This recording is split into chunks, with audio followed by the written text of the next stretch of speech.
Asante sana. Your Excellency, the Deputy Governor of Kisii and the incoming Governor of Kisii County.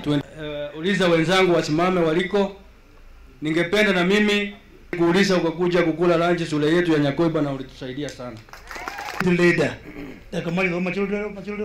Kenya hii kwa sababu muda mrefu tulichukua muda wetu tukaharibu nafasi ya maendeleo kwa ugomvi na ukabila na chuki, tukapoteza miaka mingi, na ndipo tulisema na Mheshimiwa Uhuru Kenyatta, hiyo ukurasa ya siasa ya fitina na ukabila na ubaguzi na mgawanyiko, hiyo tutaweka kikomo na tuweke siasa ya kujenga daraja ya urafiki na undugu na umoja ya Wakenya wote. Bwana, ninakosa maji, nahitaji visima kama vitatu